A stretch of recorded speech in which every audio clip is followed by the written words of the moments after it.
Hello everyone, আজকে আমি চলে এসেছি তোমাদের সাথে একটু গল্প করব আর পুরনো দিনের একটা রান্না তোমাদের সাথে শেয়ার করব। তাই দেখো, আজকে আমি দুধ কচু পাতা নিয়ে এসেছি এরকম।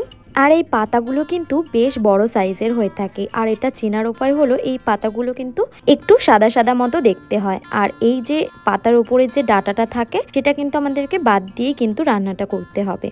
আসলে আমি যেখানে থাকি সেখানে কলকাতাতে এরকম দুধ কচু পাতা পাওয়া খুবই মুশকিল। তাই আমার কাকিমণি গ্রাম থেকে আমার জন্য বেশ কয়েকটা এরকম কচু পাতা পাঠিয়ে দিয়েছিল। এবার দেখো, কচু পাতার মিডিলে ডাঁটাযুক্ত অংশটা এরকম ফেলে দিতে হবে। তারপর আমি কিন্তু ভালো করে ধুয়ে নিয়েছি পাতাগুলোকে। আর শুধু কড়াইতে আমি এরকম পাতাগুলোকে দিয়ে শুধুমাত্র উল্টে পাল্টে জলটাকে ভালো করে শুকিয়ে নিচ্ছি। পাতাগুলো থেকে জল শুকিয়ে যখন পাতাগুলো এভাবে নরম হয়ে যাবে, তখন আমি নামিয়ে নেব। এবার কিছু চিংড়ি মাছ নিয়েছি আর তাতে স্বাদ মতো লবণ আর হলুদ দিয়েছি, দিয়ে ভালো করে কিন্তু মেখে নিয়েছি। মাছের গায়ে লবণ হলুদ মাখিয়ে বেশ কিছুক্ষণ রেস্টে রেখে মাছগুলোকে আমি লাল লাল করে ভেজে নিয়েছি। আর তোমাদের আরেকটা জিনিস আমি বলে দিই, যখন কচু পাতা কাটতে গিয়ে যখন এরকম হাতে চুলকাবে, তখন লবণ আর তেল মেখে এরকম একটু আগুনে তাপ দিয়ে নিও, তাতে হাতটা চুলকানো কমে যাবে। এবার দেখো, কচু পাতাটা আগেই ভাপিয়ে নিয়েছি, চিংড়ি মাছ ভেজে নিয়েছি, আর বেশ কয়েকটা রসুন কোয়া, কাঁচা লঙ্কা আর গোটা জিরে আমি নিয়ে নিয়েছি।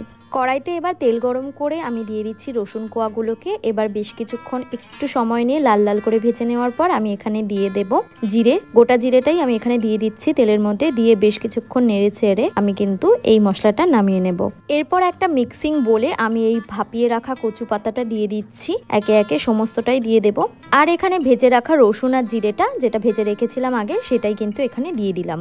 এবার দিয়ে দেব চিংড়ি মাছ। এখানে বেশ খানিকটা চিংড়ি মাছ আমাকে দিয়ে দিতে হবে, তাতে স্বাদ ভালো আসবে। তারপর দেখো, আমি চিংড়ি মাছগুলো একে একে দিয়ে দিয়েছি আর দিলাম বেশ কয়েকটা কাঁচা লঙ্কা। তারপর এটাকে ঢেকে আমি একটা মিহি পেস্ট বানিয়ে নেব। তোমরা লঙ্কার পরিমাণ বুঝে দিও। এবার দেখো, ঠিক এরকম একটা পাতলা ব্যাটার আমাদেরকে রেডি করে নিতে হবে। আর তেল গরম করে তাতে গোটা জিরে ফোড়ন দেওয়ার পর এই পেস্টটা আমি তেলের মধ্যে একে একে অল্প অল্প করেই দিয়ে দেব।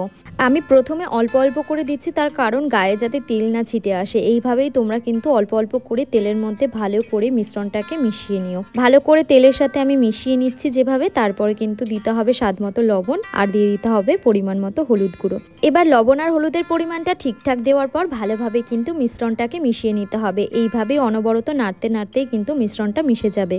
আর ঠিক এইভাবেই কিন্তু আমাদের পেস্টটাকে অনবরত নাড়তে নাড়তেই ঠিক এরকমভাবে শুকিয়ে নিতে হবে।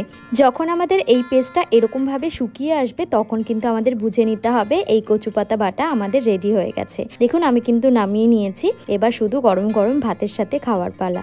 আর আপনারাও কিন্তু এরকম কচু পাতা বাটা বাড়িতে একবার হলেও ট্রাই করে দেখুন, অসাধারণ খেতে হয়। Thank you for watching. আজকের মতো তাহলে টাটা।